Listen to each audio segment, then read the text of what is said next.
Биднээс юм сургахын тулд биднийг шүүмжилж хатуу үгсийг бидэнд хэлэх үе байдаг. Зарим хүмүүс бидний унахын тулд бидэнд бас хатуу үгсийг хэлэх тохиолдол бас байдаг. Амьдрал бид хүнээс сайн муу үг сонсож амьдардаг. Хүнээс сайн муу үг сонсохгүйгээр амьдардаг энэ хороо дээр амьдардаг нэг ч хүн энэ дэлхийн ертөнцид энэ хороо дээр байхгүй. Та өөрийнхөө амьдралыг аваад үзсэн ч тэр өнгөрсөн хугацаанд олон удаа та бусдаас сайн муу үг сонсож ирсэн байх. Зарим нь таныг үнэхээр гайхалтай сайхан магтжсэн ч байх. Зарим нэг нь таныг маш их хурцаар шүүмжилж исэн үеч таны хувьд байсан байх. Шүүмжлэхдээ зарим нь бүр хатуу үгээр, бүр хараалын үгээр шүүмжилж исэн тийм үеч гэсэн таны хувьд байсан баха. За ямар ч тач бидэнд үннийг хэлсэн хүмүүст бид нар заримдаа дургуулдаг. Зарим маань бидэнд үннийг хэлсэн хүмүүст бид нар талархдаг. Яагаад гэвэл тэр намайг засаж залруулж байгаа учраас. Тэгэхээр бид Библийн яг энэ нэгийнхэн хэсгээс бид яг л энэ түүхийг бид нар өнөөдөр хамтдаа уншиж байгаа. 2 дугаар Коринт номын 7 дугаар бүлэг өөрөө хатуу шүүмжлэлийг хүлээн аваад хэрхэн өөрчлөгдөж, хэрхэн өөрсдөө засаж залруулж зөвхөн хүмүүс болон өөрчлөгдөж, гимшил зохистой сайн үйл жимсэл гаргаж байгаа тухай яг энэ хэсэг өнөөдөр бидэнд зааж байгаа. Тэгэхээр бид 1-р Коринтыг хамтдаа судалсан. Бид бас 2-р Коринтыг хамтдаа судалсан. 1-2 Коринтыг судлахдаа бид нэг зүйлийг давтан ярьж байгаа тийм ээ.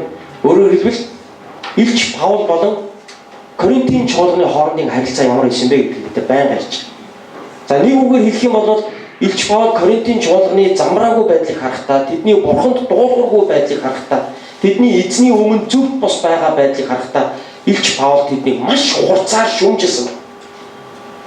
Тэдний гэм нүглүүдийг маш хурцаар чижин шүүмжилж тэднийг гимших ёстой, тэднийг өөрсдөө засан залруулах ёстой. Илч Паул Коринтын чуулганд зааж өгсөн. Энэс болоод Коринтын чуулганых нэг хэсэг нь Паулын үгийг хүлээж авсан, нэг хэсэг нь Паулд гомдсон. Яг л Паулын үг дэндүү хатуу байна. Дэндүү зүрх сэтгэлийг нь өвтгөж байна. Тийм учраас нэг хэсэг нь Паулын үг хүлээж авсан, нэг хэсэг нь Паулд доргоцч, бүр шархалсан, бүр Паулаас болж бүр шархавч авч байгаа зарим зүрх сэтгэлдээ шархавч. Тэгээ зарим нь Паулын эсрэг бодолтой болсон. Тэгээ энэ байдал нь өөрөө Паулыг буцаад зогссон. Ингээд Паул 2 дугаар загтал өнөөдөр бидний Библиэд байгаа шинэ гэрээнд байгаа 2 дугаар Коринт хэмээх загтлаараа Паул яг энэ байдал Паулын зүрх сэтгэл хэрхэн их өвдөж бас шанснаа Паул Коринтчуудад буцаагаад одоо хэлж. Та нар өөр хүүхдтэй зөвийг хэлж ийн гэж хэлсэн чинь хүүхд ч гомдсон тохиолдол яадаг вэ? Хүүхдийн өмнө буцаад өөрөө гим хийсэн мэт, өөрөө хэрэгтэн болцсон мэт. Сэтгэл танаас заримдаа төрдөг үст.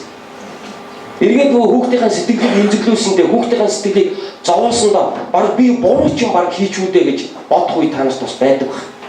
Таны зарим нь ажил албан дээр, өөрийнхөө компани дээр, өөрийнхөө бизнес дээр, өөрийнхөө үйлдвэр дээр, өөрийнхөө төрийн бас байгууллага дээр ажил төрөл хийгээд хэн нэгэн хүнд хэлчмээр харагдаа тэр хүнд хэлснийхаа төлөө нөгөө хүн чинь эргээд бүр танд гомдоод бүр ерөөсө таныг бүр ингээд нэгнүүдээрээс харж чадахгүй явж байгааг харахтаа таны зүрх сэтгэл бас шаналж исэн тийм үе бас байсан бахаар. Гэхдээ би уулын засаж залруулахын төлөв хийсэн шүү дээ. Тэр чинь энэ хүн бүр намайг одоо бүр ерөөсө бүр надад дургу болоод бүр гомдоод бүр намайг харахаараа бүр ерөөсө мэдлэгчгүй бүр ингэж явдаг болоо бүр тэгээд миний тухай яриа хөрөө бүр цаагуур наагуур гаргаа бүр ерөөсө миний сэтгэлийг мэдсэнгүүтээ би уулын энэ хүний муу үз гэж яриад. Би уулын өөрийг нь засаж өөрийг нь залруулах гэж үнэн үг би хэлсэн. Гэтэл нөгөө хүн бүр ингэ шаналаад бүр ингэ бүр нөгөө үгийн мань бүр даахгүй баахгүй нөгөө бүр даахгүй бүр ингэ нөгөө үгнээс болоод бүр ингэ зовоод ингэ явж байгаа байдлыг хараад эргээд нөгөө хүнд үнэн үг хэлсэн биш нөгөө хүнийг засаж залруулах гэсэн биш эргээд та өөрөө шок аваад өөрөө тэрнээс болоод бүр ингэ хүнд байдалд орж исэн тохиолдол байсан баг. Паул яг л ийм байдалтай байсан. Тийм учраас Паул Коринтчууд руу Титийг илгээж өөрийн шавь Титийг Паул Коринтчууд руу илгээсэн. Загтлагууд илгээсэн. За ингээд энэ нөхцөл байдлын дараа Тит Коринт руу явсан. Тит Коринтоос босож ирэхгүй удсан. Тит эргэж ирэхгүй удсан учраас Паулын сэтгэл бүр уймарсан, бүр шаналсан. За баг л дарамтанд орсон гэж хэлж болно. Тит ирэхгүй удсан Паул бүр 9 шидийн бодсон. Юу болцсон юм болоо?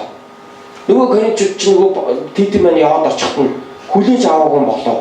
Эсвэл Тит маань бүр ингээд загнад зэмлээд одоо танаад юм уу Паул ч ингээд тэргээд одоо ингээд бөө юм болгоцсон болоо. Яасан юм болоо. Болцсон цагтаа болцсон газараа Тит эргэж ирээгүй. Тэгээд тэр үед бол одоо яач вэ хаана явна гэд одоо үе шиг бид нар шиг мессеж бичээд ямар ярьчихгүй ш тэр үед. Тийм боломж байхгүй. Тэгээд би Тит усны хэсэг чулуу шиг алга болчихсон. Ингээд бүр Паул бүр сэтгэлийн шаналж дууссан. Нөгөө Коринтуудын өмнө өөрөө сэтгэлийн шаналгаатай байсан. Дээр нь явуулсан Титний эргэж ирэхгүй удсанд Тит бүр Паул бүр зод шаналж дууссан. За удалгүй ашгүй нөгөө Титтэйгээ уулзчих. Титтэйгээ хаана уулзсан бэлээ? Тэд нар Македонд Титтэйгээ уулзж байгаа. Тит нь Коринтос Македон руу ирсэн байгаа. Харин Паул нар одоо Македонд очиод Титийг тосож явах замдаа Македонд тэд нар уулзаад. Ингээд Титийн ирэлтээр Паул бөөн баярлж байгаа. Яг одоо ийм хүчтэй Титийг ашгүй одоо 9 минут ирсэнд нь бүр баярсан. За энэ баярсан тухайга Паул одоо Коринтчуудад дуулгаж байгаа. Ингээд Тит Паулд хурж ирээд Коринтчууд таны үгийг хүлээж авсан шүү. Тэд таны үгийн дагуу гимссэн шүү. Тэд өөрсдөө засал залруулсан шүү. Тэд таны үгийг хүлээж авч ухаалсан шүү.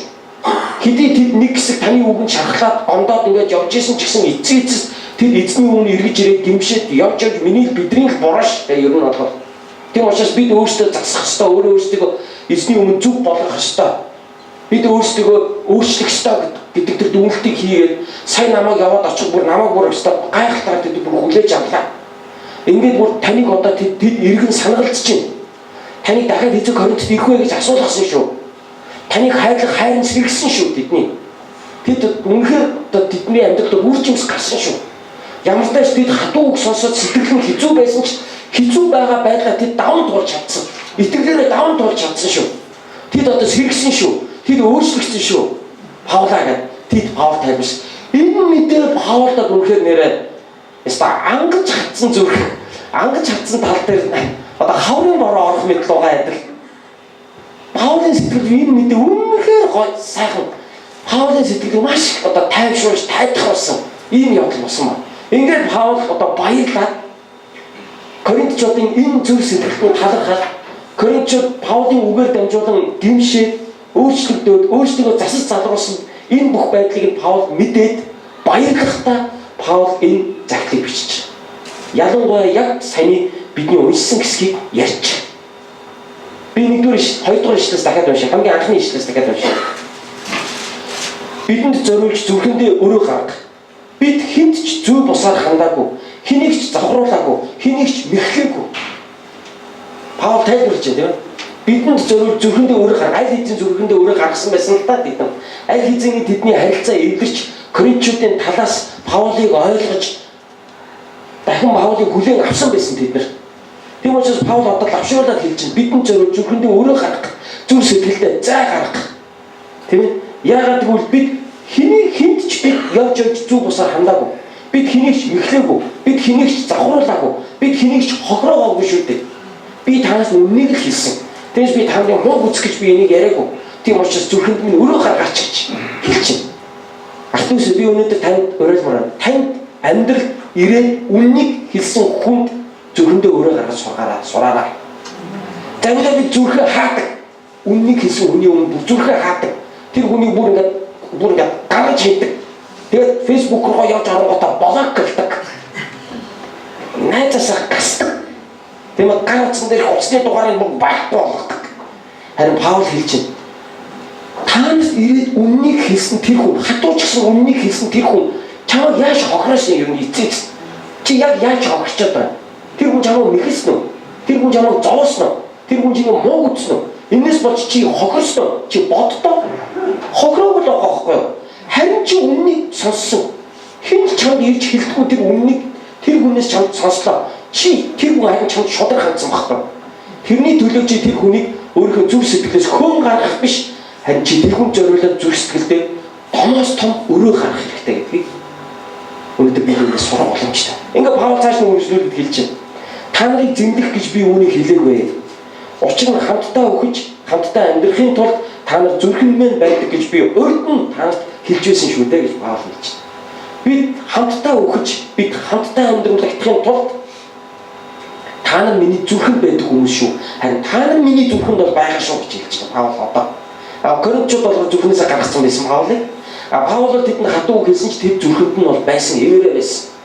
Тийм учраас Паул одоо асууж байна. Би зүрхэнд чинь байгаа хэвээрээ үстэй. Хэдийгээр бидний хооронд харилцаанд асуудал үүссэн ч гэсэн би үннийг хэлээд та нарын зүрх сэтгэл хэцүү байсан ч гэсэн би таны зүрхэнд байгаа хэвээрээ үстэй. Та нар миний зүрхэнд байгаа хэвээрээ шүү. Найзууд хэвээрээ шүү. Та нарт мэдэх бах те заримдаа найзууд муулсныхаа дараа найз хэвээрээ шүү. Хэвээрээ шүү. Юу яриад байгаа юм. Мөрөн дээр алхацаад бид нар цаашаа хөдөлцөөд амьдралын замыг хамтдаа туулаад явдаг үстэй. Хайртай хосууч гэсэн бие биендээ заримдаа муудалцаад нэг нэгэндээ хатуу хэлснийхаа дараа цаашаа тэгэл хайртай шүү. Мэдчих шүү. Ингээд цаашаа явдаг шүү заримдаа. Гэтэл Паулийн хувьд бол тэднээс үннийг хэлээд тэднийг засаж задруулж байгаа ч гэсэн Паулийн зүрхэнд нь байгаа байхгүй. Гэт Коринтчууд харамстай тэрхэн агш нь Паулыг хэсэг гаргаснаа буцаагаар оруулж байгаа юм л та. Ингээд Паул одоо тэрийг нь лавшруулж хэлж байна те. Биднес зориулж зүрхэндээ өөрөөр. Тэгээ хэлж байна. Эцэст бид хамтдаа өгч бид хамтдаа амьдруулдаг штэ гэдгийг Паул энэ хэлж байна. Би та бүхэнд хэлье. Христ дотор хахан дүүс чинь эцэст Христийн дотор бид хамтдаа өгч Христийн дотор бид хамтдаа мөнх амийг авахар амьдсан хүмүүс шүү дээ бид нар. Тийм штэ. Бид нар угсаа гаруулаараа ярих юм бол бид нар өөр гэр бүлүүдээс үүсэлтэй. Бид нар хамаатнууд биш. Бид нар ахын дүүс хамаатан садан ойр дотны хамаатан садангууд биш. Гэхдээ бид Христ эзнээс болж, эзэн Есүс Христээс болж өнөөдөр бид хамт үхэж, бид хамт амьдруулагч хүмүүс болсон байхгүй. Үхэх амьдралаа хамтдагсан ахын дүүс болсон байхгүй бид нар. Яагаад? Есүс бидний төлөө загламаа дээр цовлогдсон нас барах үед би түүнтэй хамт үхсэн. Миний хуучин хүн түүнтэй хамт үхсэн. Есүс Христ болсноос 3 хоногийн дотор дахин амьлах үед Төгөлдөр гэдэг хүн эзэнтэй дахин шинээр амьсан байхгүй. Хожим Есүс Христ энэ дэлхий дээр ирэх үед бид бүгдээрээ дахин амьлаад бид эзэнтэй хамт мөнхийн усад бид хамтдаа байх болно. Энэ утгаараа Паул хэлэхдээ бид хамтдаа үхсэн, бид хамтдаа амьдсан миний зүрхэнд байдаг ах дүү нар шүү дээ та нар гэж Паул Коринтчуудыг хэлж байна. Коринтчууд бол грекүүд байсан. Паул өөрөө юудын хүн байсан.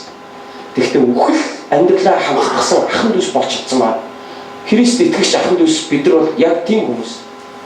Бидний зарим нь баруун аймгийнхан, бидний зарим нь зүүн аймгийнхан, бидний зарим нь төв хэсгийнхан, бидний зарим нь өмнөдөөс ирсэн, бидний зарим нь умардаас ирсэн хүмүүс байгаа.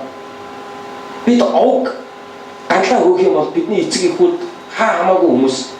Гэхдээ би өнөөдөр нэг зүйлийг танарт хэлье. Христийн дотор бид үхэл амьдралаа хамтдагсан ахын дүүртнэр юм шүү. Бидэнд баруун зүүн гэж байхгүй. Бидэнд хойд өмнөд гэж байхгүй. Паул тийм ч учраас нэгэн удаа хэлсэн байдаг. Христийн дотор грек гэж байхгүй, юудэ гэж байхгүй, харь үндэстэн гэж байхгүй, зэрлэгүүд гэж байхгүй, эрэгтэйч гэж байхгүй, эмэгтэйч гэж байхгүй. Хүүс байхгүй болно л утгаар илэрвэлтэй энийг. Нөгөө эрэгтэй эмэгтэй нөгөө нэг зяндархал тийм ээ нөгөө гендерийн нөгөө нэг гадуурхал гэдэг юм байхгүй гэдэг утгаар нь хэлж байгаа. Тэрнээс Христ итгээд манин болно гэсэн утгаар яриаг шүү дээ. Би Христ итгээд ир юм мэддэггүй амтны сони амтан болоод хараад эрэгтэй хараад байдаг, ярихаар нэг эмэгтэйлийг ярьж мариад байдаг. Тийм болно гэдэг утгаар яриаг. Хүүхнүүд нь Христ итгэхүнтэй амар иршүүд болж молоо те. Сахар махал ургаал. Тийм тухай ерөөсөө яриаг. Энэ нь хүйсийн өөрчлөлтийн тухай яриаг. Харин эрэгтэй эмэгтэй хүмүүсийн нэг нэгийгээ дорд үзэх үзэл эзэн дотор байхгүй болж эргэтгэж толгой гэдэг утгаар Паул үнийг хийсэн. Тэгэхээр би өнөөдөр та бүхэнд бас хэлмээр байна. Манай Бэтаны Ургац чуулган бол олон аймгийн, олон гарал үүсэл угсаатай хүмүүсийн сууж байгаа. Би танд эзэн дотор нэг үннийг хэлье. Бид эзний дотор бүгд адилхан нүгэлт хүмүүс. Бидний хин хиндэн муу юм байдаг, бидний хин хиндэн сайн байдаг. Бидний хинэнч өөрийгөө бусдаас давуу гэж өнөөдөр хэлж чадахгүй. Би танарт хэлье. Түүхэн талаасаач аваад үзэн яг адилхан. Бидэрт бүгдээрэнд нь алдаа байсан. Бидэрт бүгдээрэнд нь баатар ирс байсан. Бидэрт бүгдээрэнд нь урагш нар байсан. Ялангуяа манай монголчууд заримдаа нутаг ус жалах доогоороо талцаж муудалцах дуртай. Наадмын үеэр тэр нь бүр лавшилдаг. 2-7 өдрийн өмнө манай Библийн сургууль дээр Филиппин улсаас ирсэн Азийн теологийн холбооны 2 профессор багш ирээд бид нар сургалт хийгээ явсан. Африкийн чуулгануудын тухай ярьж байна. Африкийн христийн чуулгануудын тухай ярьж байна. Африкийн Христийн чуулганууд Африкт олон байна. Сайн мэдээ тараагдаж Африк үндэстнүүд аврагдаж эзэн лөө ирж сүм чуулганд хамрагдаг итгэгчдийн та олон байгаа гэдэг чинь Африкийн чуулганууд сэргэл байхгүй гэж ярьж байна. Нэг хэсэг чуулганы тухайд ярьж байгаа л та чинь. Тэгээд яагаад сэргэлт байхгүй вэ гэхээр хамгийн нэгдүгээр Африкийн зарим нэг чуулгануудад завхаарл маш их газар авсан. Хоёрдугаар жалан дооны үзэл маш их газар авсан. Африкийн овг аймагуудын донд тэмцэн сүм дотроо байдаг гэж байгаа. Ордгоос хэл хавхал сүм дотроо хэл хавхал байдаг гэж байгаа. Тэгээд жалан дооны хагарал хуваагдал тэмцэл байдаг. Энэ учраас Африкийн чуулганууд өнөөдөр өсөж чадахгүй байна гэж хэлж байгаа. Бид бол Бурхны чуулган. Бид бол эзний хүмүүс. Бид Есүс Христийн үр бүхий цусаар худалдан авагдсан, Бурхнаар ариусгагдсан, өрөөгдсөн эзний хүүхдүүд. Тийм учраас бид нэгээ энэ халах эсвэл энэ ойр эсвэл энэ зүүн монголын бид ингэж ярьж чадахгүй. Хэрвээ ингэж ярьж байгаа та сүнсээр өсөөгүй байна. Та эзэн дотор төгөлдөр шөөгүй байна. Та эзний хайр энэ үннийг авч чадаагүй байна гэж бодохтой. Тийм учраас Паул юу хэлсэн гэхээр үхэл амьдралаа Христийн дотор холбосон бид ахын дүүс юм аа гэж хэлж байна. Бид ахын дүүс шүү. Ах дүүнэраа. Бид эзэн дотор үхэл амьдралаа хамтдагсан ахын дүүс нар шүү. Бид бол ийм хүмүүс шүү дээ гэж Паул тодорхойлж байна. Цааш нь үргэлжлүүлээд Паул та нарын өмнө асар их зориг гаргаж байна. Та нарын талаар сайхан минь үлэмж ихвлээ. Би тайвширлаар дүүрсэн юм. Өөрсдийн бүх зовлонд би баяр хөөрөөр бэлхэж байна гэж хэлсэн. Яагаад гэвэл Тит ирсэн учраас дараагийн ишлэлдэр Паул энэ баяр хөөр нь юунаас босныг одоо Паул тайлбарж байгаа. Бид Македонд очсон ч бие махбод маань амарсангүй. Харин бид тал бүрээр шаналн зовж гаднаа тэмцэлдээ дотроо айцтай байв. Гэвч Тит ирснээр дордыг тайвшруулж Бурхан биднийг тайвшруулав. Зөвхөн түүний ирснээрч бос мөн та нараас болж тайвширсан түүний тайвширлаар юм. Миний төлөөх та нарын мөрөөдөл уй гашуу тэмүүллийн талаар тэр бидэнд мэдгдсэн тул би бүр улам илүү баярлсан юм аа гэж хэлж байна. Тэгэхээр Тит ирээд би тайвширлаа гэж. Зөвхөн Тит ирснээрч тайвширсан юм биш. Зүгээр Титийг амьд мэд буцааж авсандаач тайвширсан юм биш. Титийн авчирсан тэр мэдээ намайг бүр их тайвшрууллаа гэж. Тит ямар мэдээ авчирсан? Та нар намайг дахин мөрөөдөж эхэлсэнд би баярлж байна гэж хэлж байна. Миний төлөөх та нарын мөрөөдөл өө гашуу тэмүүллийн талаар тэр бидэнд мэдгдсэн тул би улам илүү баярлсан гэж Паул хэлж штеп. Тэгэхээр Коринтчуудын Паулыг гих сэтгэл дахин сэргсэн. Тэд Паулыг уурчилсан. Тэд өөрсдийнхөө буруу гэдгийг ойлгосон. Тэгээд эргээд илч Паулыг тэд дахин санагалцах болсон. Тэд Паулыгаа явж би өөрсдийнхөө буруугаас болж илч Паулыг ч бас буцаад өөрийг нь зовоочлаа даа гэж Коринтчууд өөрсдөө сэтгэл шаналсан. Энэ тухайн мэдээг Тит ирээд Паул хэлэнгүүд Паул энэ мэдээнээс болоод маш их тайвширсан. Маш их тайвширсан эзэн дотор. Одоо та бүхэн Паулын зүрх сэтгэлийг мэдэрч байгаа бах тийм ээ. Сайн зүйлийн төлөө хүнд үг хэлсэн. Сайн юмны төлөө үг хэлээд өөрөө ад боссон. Гэтэл хэсэг хугацааны дараа нөгөө хүмүүс нь ойлгоод Паулаас уушлах буцаад уушлах болж. Энэ нь Паул үнэхээр тайвширсан. Үнэхээр Паул урам авсан. Ингээд Паул одоо цааш нь үргэлжлүүлээд ингэж хэлж байна. Би та нарыг загтлаараа гашуудуулсан аваас үүндээ ис харамсан. Гэвч тэрхүү загтлаар та нарыг би түр зурхаж гашуудуулсандаа харамсаж байсан юм аа. Яг үнэндээ. Харин одоо та нарыг гашуудуулсандаа бас гашуудал чинь гимшилт хүргэж та нар Бурхны дагуу гашуудсан чинь би баярлж байна. Ингэснээр та нар биднээс болж ямар нэг байдлаар зовоогүй билээ гэж хэлж байна. Паул хэлж штэ. Яг үнэндээ би та нарыг битсэн загтлаараа гашуудуулсан. Гашуудуулсандаа би өөрөө ч зовж ирсэн. Сэтгэл маань зовж би бүр харамсчлаа. За дэмийч баг биччихвүү дээ. Зүгээр харилцаагаа ингээд барайл ингээд зүгээр ингээд хал олгоо тэгээ бусдаараа бууж хошоо явах юм чи яалаа гэж би бараг бодчихлаа. Яагаад гэвэл би та нарын шүүмжлээд битсэн захаанаас болж та нар харамссан. Та нар бүр гашуудсан. Та нарыг бүр шал дэмий гашуудуулчихжээ. Би юу ч хийч үдээ. Шал дэмий хийчихтэй гэж би бүр өөртөө би бүр харамсчихлаа. Гэтэл харин эсэгээр та нар бүр гашуудсан биш, та нар бүр гимшсэн байна. Гимшээ зогсохгүй та нар Бурхны өмнө зүг болсон байна. Бурхны өмнө та нар өөрсдөө амьдралыг зассан байна. Энийг чинь сонсоод одоо би юу хийж юм гэхээр би та нарыг гашуудуулсандаа харин ч одоо харамсахгүй. Яг би бүр та нарыг бүр зүг гашуудуулчих. Тийм учраас одоо надад харамс сэтгэл алга. Харин ч би одоо баяртай. Би бол зовх юм надад алга. Тэгээд 10 дугаар ишлэл дээр цаашаа үргэлжлүүлээд Бурхны дагуух гашуудал нь авралт хүргэдэг гэмшлийг бий болгодог. Харин ертөнцийн гашуудал нь үхлийг бий болгодог гэж хэлж байна. Тэгээд тэр гашуудлын улмаас та нар яасан гэхээр авралт хүргэх гэмшил дотор та нар дахин шинжлэгдэж өөрсдөө засаж чадсан. Энийг ч харахтаа би баярлж байна. Би танаас хатуу хэлээд гашуудуулсандаа одоо би баяртай. Харин нэг хэсэг бол би баг яах ч ингэвдээ гэж би юу харамсч явсан шүү. Гэтэл харин та нар харин өөрчлөгдсөн. Та нар гашуудлыг хүлээж авсан байна. Та нар Бурхны өмнө зөв гэмшсэн байна. Өөрөөсөө та нар засаж залруулсан байна. Тийм учраас би одоо баярлж байна. Та нар зөв гашуудлаар гашуудсан байна шүү. Яг Бурхны дагуу гашуудсан байна шүү. Хэрвээ энэ ертөнцийн дагуу гашуудсан бол хүн амиа хорлдог. Тийм ээ? ертөнцийн гашуудал гэдэг бол хүнийг үхэлд хүргэдэг бол харин Бурхны гашуудал гэдэг бол хүнийг мөнх амьд хүргэдэг гэж хэлж байна. Та нар зөв гашуудсан. Заримдаа Христ итгэж бид нар эзний өмнө гэмшиж байгаа нь ингээд өөрийгөө яллаад яваад байдаг.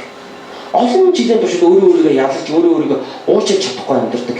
Ингээд эцэстээ энээсээ болоод өөрийгөө амьдрах ирэхгүй амтэн мэтээр харж өөрийгөө хизээш уучлахгүй бозор муу гимдгүүл хийсэн мэтээр бодож өөрийгөө буруутгахлаасаа болж зарим хүмүүс амиа хорлдог.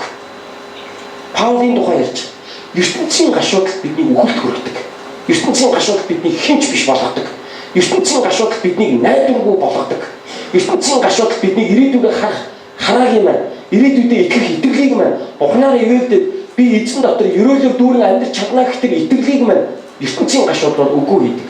Харин Бурхны дагуу гашуудал бол харин эсрэгээр бидэрт шинэ итгэл найдвар өгдөг. Урам зориг өгдөг. Бидэнд мөнх амийг өгдөг. Бид эзэнтэй хамт амьдрах тэр амьдрал дотор нь Бурханлаг гашуудал бол биднийг тиймгүй сэргээж чаддаг юм аа гэдгийг Паул зааж өгч байна. Би бас өнөөдөр та бүхэнд хэлмээр байна. Та гимшигтэй эзний өмнө гашуудахдаа ертөнцийн гашуудлын дагуу битээ гашуудаарай. Харин та эзний Бурхны гашуудлын дагуу гашуудаарай.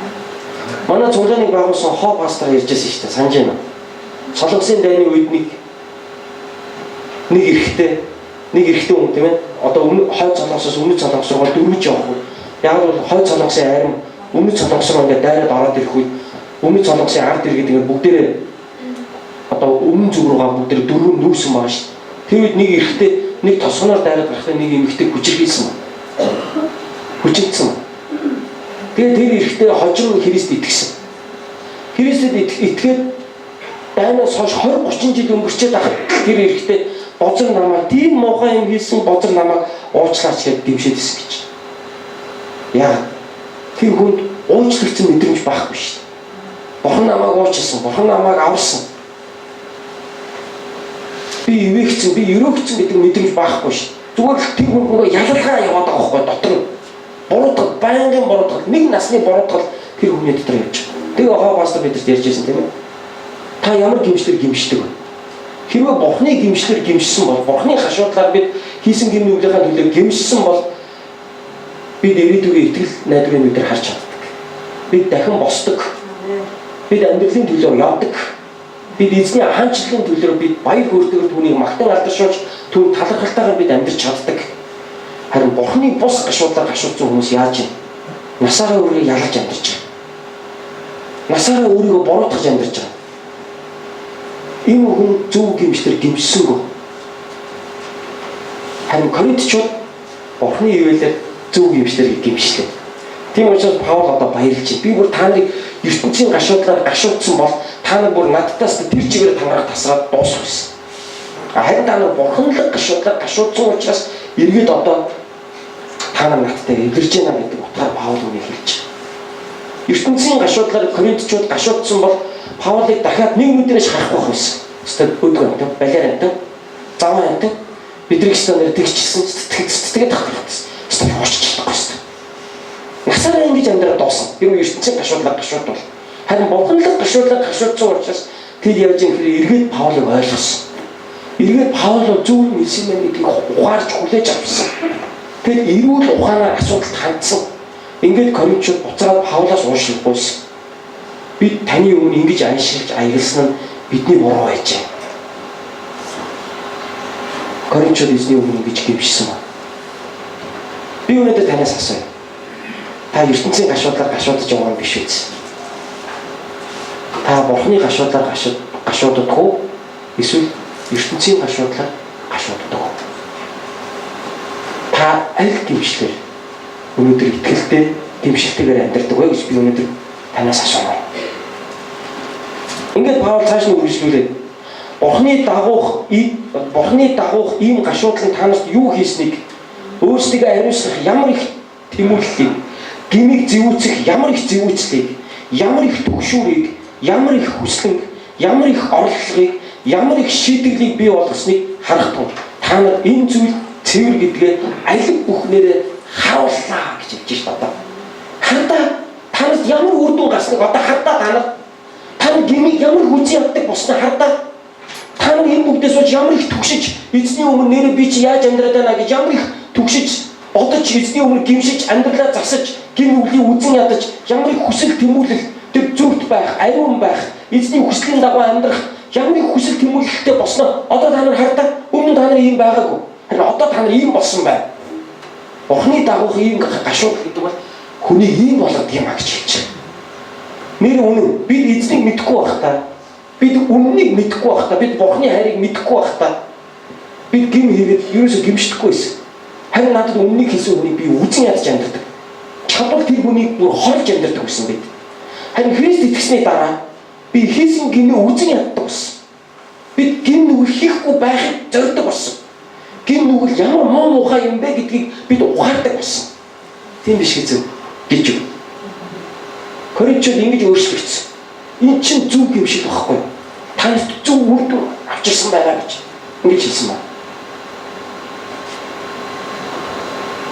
Тэгээд цааш нь Паул үргэлжлүүлээд ингэж хэлж байна. Гэхдээ би гондогчийн төлөө бос, гондогчийн ч төлөө бос. Харин бидний төлөөх зүтгэлийг чинь Бурхны өмнө өөрсдөд чинь мэдүүлэхийн тулд та нарт бичсэн. Тиймээс бид тайвширлын маань зэрэгцээ Титийн баяр хөөрт бид бүрч их баярсан учраас та бүгдээс болж түүний сүнс сэргсэн байв гэж. Тэд эрэхтэй бүр сэргсэн ирсэн биш. Бүр сэргсэн ирсэн. Яасан? Коринтчуудын гимшлийг харахтаа, Коринтчуудын тэр өөрчлөлтийг харахтаа, Коринтчуудын тэр ухаарлыг харахтаа тэд бүр баяр хөөртэй болоод эргээд Паул дээр ирэхдээ тэд бүр сэргсэн ирсэн. Энэ байдлыг Паул хараад бүүн баяр болсон. 14 дэх эшлэлдээс би та нарыг түүнд ямар нэгэн байдлаар магтсандаа ичээгүй. Харин бид танаас бүхнийг үннээр хэлсэн шиг түнчлэн сайргал маань Титийн өмнө үнэн болов гэж хэлсэн. Тэгээд Тит баярлаад Тит бүр сэргсэн. Ингээд ирснийг Паул хараад хэлж шít. Титийн өмнө би та нараар сайрхсандаа би бүр өстөө та нар миний сайрхлыг бүр харин баталж өглөө гэж Паул энэ дээр ярьж байгаа. Яа захиа өгөөд Титийг явуулахдаа Коринтчууд лав гимшин гэж би итгэж байна. Ямар ч байсан би найдаж байна. Хэдийгээр Коринтчууд өнөөдөр ийм асуудалтай байгаа ийм боловч манай Коринтын чуулган болно. Сайжирна. Гимшнэ гэж хэлээд явуулсан. Гэхдээ Паул дотор яах бол гэж содж ирсэн. Харин Тит баярлаад буцаад ирснийг харахтаа би хэлээгүй юу? Би та нараар сайрхсандаа одоо би баяртай байна гэж. Та нар миний сайрхлыг баталж өгсөн. Яг би та нарын тухай Титэд сайрхсан шиг та нар яг тийм байж чадсан. Та нар яг тэгж өөрсдөө өөрчилж, гимшиж, ингэж өөрчлөгдөж чадлаа гэж Паул Коринтчууд хэлж байна. 15 дахь эшлэл. Та нар хэрхэн айдас ба чичирлэр түүнийг хүлээн авч бүх дуулууртай байсныг чинь тэр санахтаа зүрх нь улам бүрт та нарт ханддаг. Би та нарт бүрэн найддагтаа баярлалаа гэж Паул энэ хэсгийг дуусгаж байна. Титийн зүрх сэтгэл та нарын энэ байдлаас ч болоо Титийн зүрх сэтгэл улам илүү та нарыг гялсан. Та нарын энэ дэм нүглээ гимшиж өөрсдөө засаж залруулж байгаа байдлаас чинь байдлаараа та нар Титийг бүр өөрсөндөө татцсан байж тээ та нар. Титийн зүрх сэтгэл бүр та нарыг гэдэг болцсон. Одоо би нэг зүйлийг танаас хэлье. Би та нарт найддаг шүү гэж Паул Коринтчууд хэлж байна. Үннээ хүлээгээд гимшснээр бид бусдын хайрыг татдаг гэдэг амьдралын түлхүүрийг та мэдэх үү? Олон хүн яг энэ түлхүүрийг мэддэг. Олон хүн үннийг зөвшөөрөхгүй байх тусам өөрийгөө аварж гарч ийн гэж боддог.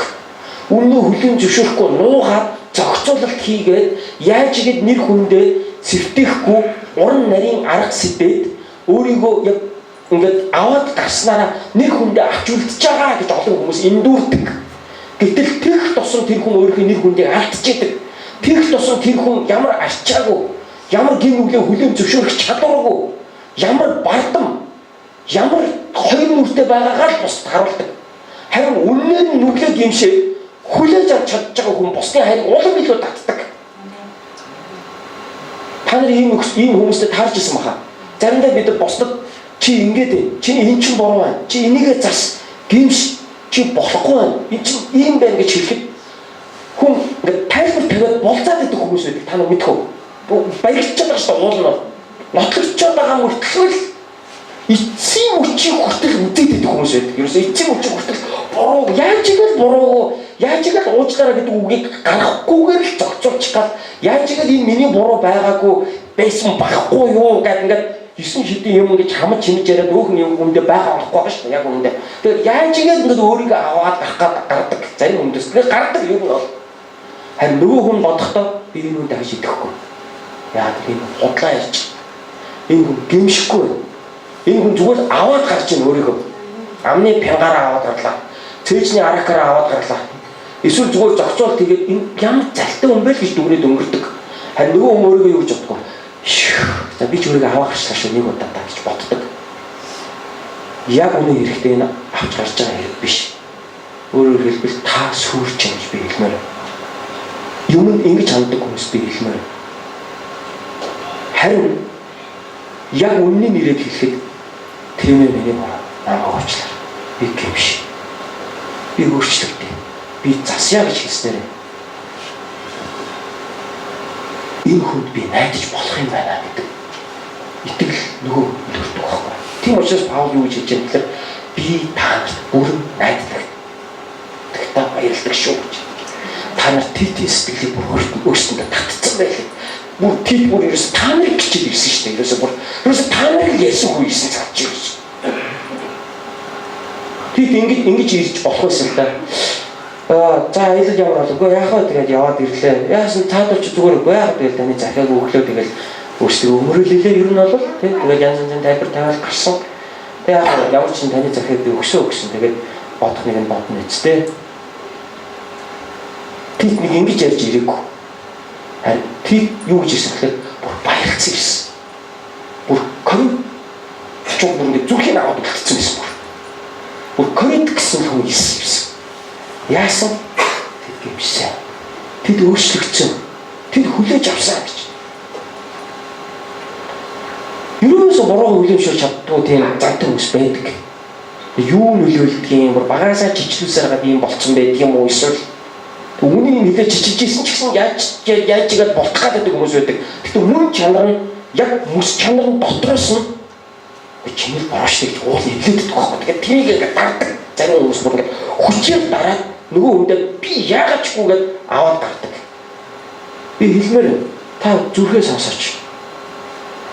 Зүрхэнд чинь хэлж байгаа ариун сүнсний дуу хоолой яагаад ингэж хатуу эсэргүүцдэг юм? Яагаад ийм хатуу байдаг юм? Яагаад ийм зөрүүд байдаг юм? Инглигээ та ямар ашиг өгөх юм? Та тушаал дэвших үү?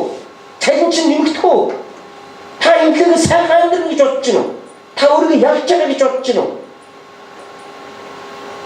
Та энийг амжилт гэж харах уу? Та энийг амин смарт ухаантай байна гэж хэлэх үү? Энэ бороо.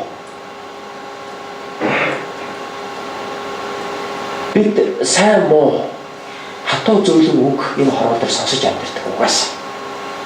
Сайн муу үг сонсохгүйгээр хүн болдог нэг ч хүн байхгүй. Ялангуяа Христ итгэгч бид нар эзний зэмлэлийг авахгүйгээр амьдрах Христ итгэгч гэж нэг ч байхгүй. Итгэлийн ах дүүсээрээ хилүүлэхгүй хүн гэж нэг ч байхгүй. Та зүгээр өөрийгөө аваад гарах уу? Эсвэл та үнэхээр өмнөрөө хүлээж аваад гэмших үү? Энэ бол таны сонголт. Энэ бол таны итгэлийн амьдрал. Би өнөөдрийн номлолынхаа төгсгөлд хоёр хааны тухай товчхон яриад дуусна. Нэг нь Давид хаан, нөгөөх нь Херод хаан. Есүс Христийг дэлхийд хүн болон ирэхээс өмнө Үерхээс баг 1000 жилийн өмнө амьдарч ирсэн Израилийн алдартай хаан Давид. Давид хаан бол манай монголоор бол манай Чингис хаан шиг баг. Израильчуудын хувьд, юудэчүүдийн хувьд хамгийн алдартай хаан Давид бол хамгийн бурханлаг хаан. Хамгийн эзний төлөө гэсэн зүсгэлтэй шодог үнэнч хаан байсан.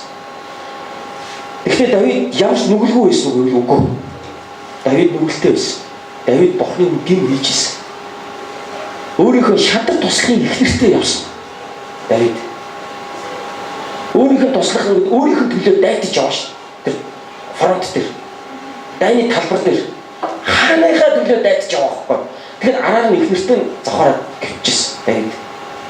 Үнэхээр өөдгүй юм хийж байгаа байхгүй. Үнэхээр хажууд нь чи яаж ингэж чадж байгаа. Хүний гар бол баг ингэж байна. Тэг өөдгөө уухай юм байсан. Тэгээд нөгөө эмэгтэй жимсэн болчихсон Давидаас. Тэгээд жимсэн болсны мэдэнгүүтээ Давид хаа нөгөө зарцаа дуулаад жоохон амар гэртээ жоохон хил оног амрахгүй юу? Дай маань яваад яагаад гэрт нь нөгөө дайнд олон сараар явсан ир хүн чинь гэртээ ирээд эхнэрээ тэнгэрээ дунтахаар юу болох ойлгомжтой байсан юм чи. Тэгээд өөрөөр хэлбэл нөгөө хүүхдээ өөрийнх нь хүүхд биш тэр хүний хүүхд болох гэдэг шүү дээ аминда. Нуух гэдэг. Тэн чинь нөгөө Давидын зарц амар үнэж зарц байсан учраас тэр хүн яалаа эхнэртэйгээ унтааг байдаг ш бүр. Малын савчанд ороод унтцсан байдаг. Тэгээд буцаад дайнд нь явуулахдаа гэртээ орж хамаагүй эхнэртэйгээ хамт нэг орон дээр халуун хүнжилтэд унтаагүй яваад гэсэн. Давид өөр балардаг бүр ерөөсөө бүр яах вэ бүр одоо. Гэхдээ чи яаж байгаа юм? Миний зэргүүдийн дайтаж явахад би энд эхнэрээ тэрвэрэд хэвччихэж би чадахгүй гэж тэр хүн хэлж байгаа ш. Тэгээ явсан. Давид бүр нүрээ ирэх газар болоод бүр яаж энэ алдаага нуух вэ? Яаж энэ зохицуулах вэ? Тэр үед одоо юу эрүүл мэндийн шийдэл ухаан хөгжиг нэг аборт гэдэг юм чи гараагүй байсан учраас та болтгсон бол аборт хийчих гэсэн юм байна. Тэнийг нөгөө эмэгтэйгээ явуулаад тийм арга байхгүй тэр юм чинь. Тэгээд Давид одоо нэг л арга болцсон. Энэ бүх хугацаанд Давид эзнээс асуухгүй яваад байгаа байхгүй хамгийн гол. Эзний өмнө юу зүгтээ гэдгийг яг энэхээ хооронд толгоо ингээд сэтгэхгүй. Харин яаж энэс би нэр төрөө авч гарах вэ гэдэг дээр л толгой нь ажиллаад яваад байгаа болохоос биш. Яг Бурхны хүнийхээ хувьд би яавал зүг бэ гэдгийг Давид яг энэхэн хооронд энэ 7 хоногийн хугацаанд Давидын толгой ерөөсөө тэр хэсэг дээр ажиллахгүй яваад байгаа байхгүй. Яаж зохицуулаад өөрийгөө аваад гарах гэдэг дээр л толгой нь ажиллаадсан. Тэгээд яасан командлагч руугаа Давид захиа авчихсан. Үрий яг галын шугам дээр орхиод тамаар ухарчих. Ганцааргийн үлдээгээд ухарчаараа гэжсэн. Ингээд үрий галын шугам дээр үлдээгээд орхиход үрий тийм дайснуудын дунд ганцаараа бүсгэгдээд сум нь харуулж өгсөн. Эзүүчиж их нэртэй нь ордон. Эхнэрийн хүүхдтэй болгож байгаа. Тэгээд нөхрийн алан нэрээ даачтай ийм үйл явдал болж байна. Энэний дараа Натан гэдэг иш үзүүлэгч Давид дээр ирж байгаа. Давид дээр ирээд хаата би танд нэг манай хаанчлал босныг үйл явдлыг ярьж өгье гэж хэлдэг. Гэсэн чинь за яа. Хонин зүрхтэй баян ханчин байлаа. Ядуу зарцтай байсан. Зарцт нь ганц охин ургадаг. Хонин зүргийг хариулдаг тэр. Нэг өдөр баян айл гадны гээчийн мэрлээ. Барагдашгүй их сүргээсээ нэг хон гаргаад төхөөрөөд найр хийхээ оронд зарцынхаа ганц охин ургааны талаад өгчжээ. Тэгээ найраа хийсэн ба. Бичсэн чинь Давид уурлаа. Ширээгээ шаагаар босч ирдэг тийм. Хаана тийм хүн миний хаанчлал ямар өөдгөө өвөөгүй хүн чанаргүй да бахан тийм байсан гал та. Тэгсэн чинь иш үзүүлэгч Натан энэ бол таа гэж хэлдэг. Давид гайхаад юу илээ та бачибаг аваад нөхрийг алаад ингэснээр та яг энтэй адилхан хэрэг хийж байгаа. Би энэ Давидыг өстө хоошоо зүгээрдэг. Хаан сэнтийнхаа артлын төшлийг зүгээрдэг. Өстө дагцаараа сатлан мөргсөн баг гэж боддог. Идэвхтэй мэдгүй ингээ нүдгөө ороод урж авах гэдэг. Өстө яага алдсан баг гэж би боддог юм. Давид энэ үед яасан гэж муу боолч эзнийхээ өөдөөс юу гинэ юу гэлээ гинэ чи өвдөгсөг гэж хэлдэг. Тэр хагалзах хаамаа очиж ташуу гэж хэлсэн. Үгүй. Давид гівсэн байхгүй. Натаныг аваад Давид 7 хоногийн турш буцаагаар эзний хувьд гівсэн. Давид Бурхны өглөө зөвшөөрсөн. Харин Давидыг ивэсэн Бурхны ивэл түүнийг өнгөртөл үргэлжилсэн бөгөөд түүний үр хүүхдүүдийн үлдчих Давидыг ивэсэн Бурхны ивэл үргэлжилсэн. Тэгвэл би нөгөө хаан нэ. Энэ хаан бол Давидаас 1000 жилийн дараа яг эзэн Есүсийн үед амьдарч исэн хаан. Энэ хааны нэрийг Херод гэдэг. Херод хаан өөрийнхөө дүүгийн эхнэрийг булааж аваад суудсан. Төрсөн дүүгийнхээ эхнэрийг аваад суудсан. Тэр дүүгийнх нь эхнэр ч гэсэн баг тэр дуртай байсан биш үү? Ер нь баг. Тэгээ баг ахуулаад ингээд тэгээ яагаад байгаа юм бэ гэдэг ахуулаад ингээд очиж баг суух дуртай байсан биш үү? Өөрөө ер нь дуртай байсан болж таардیں۔ Цааш нь уншгаа. Ер нь хэргийн эзэн Херод харагдаад байгаа шүү дээ. Хүүхэн өөрөө хүссэн байдаг байхгүй бас. Яасан гэж төрсөн дүүгийнхээ эхнэрийг аваад суудсан. Тэгэнгүүт иш үзүүлэгч баптизм хүртээгч Иохан яг Натан Давид дээр очдог шиг иш үзүүлэгч баптизм хүртээгч Иохан Херод хаан дээр очиод та дүүгийнхээ эхнэрийг авсан чинь ёс бус хэрэг юм аа гэж түнд иш үзүүлсэн. Тэгсэн чинь Херод хаан Иоханыг барьж аваад шоронд орчдөг. Давид Натаныг шоронд хориогүй шүү дээ. Шийтгэв. Харин Херод Иохан баптистыг аваад шоронд орчихсон.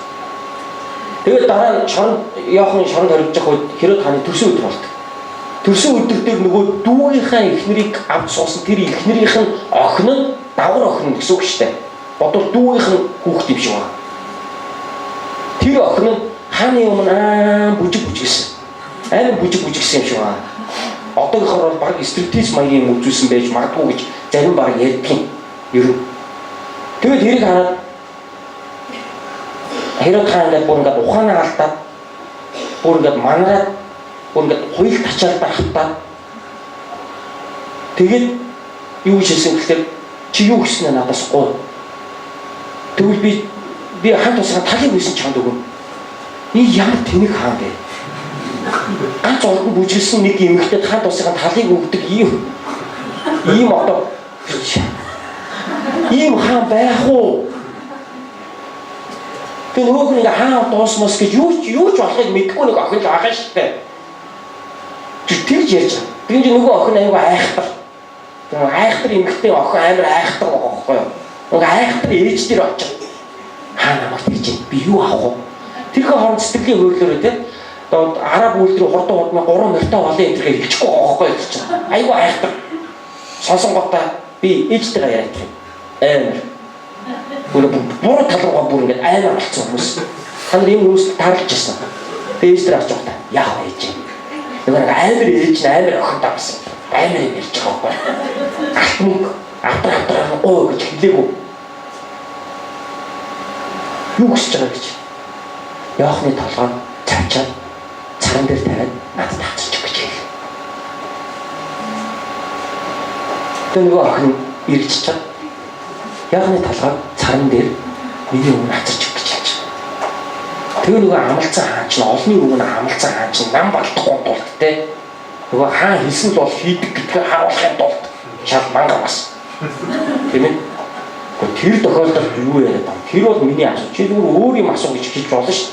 Чи бандсан үүрэндээ нөгөө эцэг үгэн аална гэх чинь яваад толгойг нь аваад гэж хэлснийхаа дараа дооныхоо үсээд арчаад шүсээ залгсан бохоггүй нөгөө Херод хаан чинь. Яагаад тэгэхээр Иоханыг өөрөө хүндэлдэг байсан, айдаг байсан. Гэхдээ яалтчгүй нөгөө ам алдсан. Манай монголчууд юу гэж ярьдаг вүлээ? Агт алдвал барьж болно, ам алдвал барьж болох. Тэр өмнө хөрхи Иохан толгойд авчаад цустай толгойг царан дээр тавиад тэр охин авцуулж л байгаа юм да. Амар. Тэгэхээр эндээс юу харах вэ? Нөгөө эмэгтэй өөрөө дуртай байсан бодох байсан. Тэгж хэлсэнд тэр эмэгтэй өөрөө уран авчихсан. Энэ хорвоо дээр яг юм хоёр төрлийн хүмүүс байдаг. Хэн нэгэн ирээд үннийг хэлэхэд гимшдэг, ухаардаг, үгийг хүлээж авдаг, боддог. Тэгээд тэрийг амьдралдаа зөв талаас нь тусгаж аваад хэрэгжүүлдэг нэг хэсэг хүн байдаг бол энэ хорвоо дээр нөгөө нэг төрлийн хүмүүс байдаг. Үннийг хэлсэн хүний толгойг авдаг хүмүүс байдаг. Тэр болдог бол толгойг нь авчмаар байна. Одоо орчин үед яаж толгойг нь авах вэ зүгээр. Тэгтэл дотроо зүгээр хитэнтэй толгойг нь авчдаг. Үннийг хийснийхэн төлөө хинч байсан ихнэртэй хүртэл гэж хандж байгаа шүү. Нөхөртэй хүртэл гэж хандж байгаа. Хамгийн сайн найзтай хүртэл гэж хандж байгаа. Үннийг хийснийхэн төлөө. Зүгээр л тангараа тасалдаг. Яг миний хүссэн үгийг надад яриаггүй. Миний дургүй үгийг надад хийсэн. Тийм учраас найзлахгүй. Коринчууд ийм чуулган байсан бай. Коринчууд эзний үгийг хүлээж аваад гэмшсэн. Бурхны дагуух гашуудлал нь авралт хүрдэг гэмшлийг бий болгох яваахан байсан. Эзнэр зэмлэгдэх үедээ, эзнэр соромжлогдох үедээ мөс чанар чинь дотроос чинь угаасаа ярина. Гаднаас ирж байгаа эзний үг зөвхөн дотор чинь байгаа мөс чанартай ингээд яг холбогддог байхгүй. Хүлээж ав. Бурхны гэмшлийн дагуу гэмш. Зас. Эзний хүслийн дагуу амьдр. Өөрийгөө сурах, өөрийгөө сахилгаж бол. Орж ирсэн сүнсний үг зүр сэтгэл чинь байгаа, харин зүр сэтгэл чинь байгаа мөс чанартай нийлэх үед тэрийг хүчээр тастаад үгүй гэж зүтгэх юм. Тэрийг хүлээж аваад эзний өмнө дараагаар гэмш. Амен. Амен. Зарим хүмүүс тийм зан чанартай хүмүүс үед жоохон алдаа гаргацдаг. Үгүй чи ингээд ингэчлээ штэ. Эхлээд л ерөөсөө ингээд ачуураад жижигрээд дайрчдаг ерөөсөө. Үгүй тэр юу гэж. Үгүй тэгчлээ за яна нэр миний л бороо за намайг уушлаа одоо би дараа анхаарыг хилчихэд одоо юу унах гэдэг юм. Банкнд мөнгөнийх нь 50% тас гэж байхгүй болох гэдэг юм уу? Эрүүл мэндийн төрлөгийг дорчих гэдэг юм уу? Тэгээд хэлчихээр л ерөөсөө нэг л юм болохгүй байх гэдэг юм шиг аашилдаг хүмүүс байдаг байхгүй ерөөсөө. Миний бороо намайг уучлаа. Би хүлээж авъя. Би засъя гэж хэлчихэд тэр хүнээс юу унах юм ер нь? Яаж юугаар хохирох юм тэр хүн? Нэг их том амьдралаараа хохирох гэж байгаа юм шиг л ерөөсөө тийм жоохон дээр хүртэл ингээд үзэл эцэг үчиг хүртэл үзээд байдаг.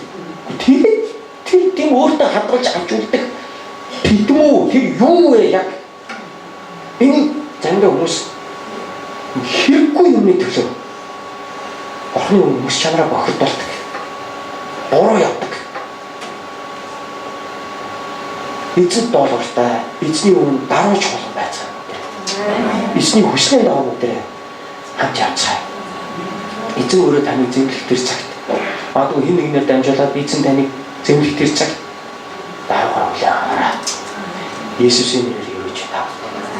Хамт эзний өмнө залбирцгаая.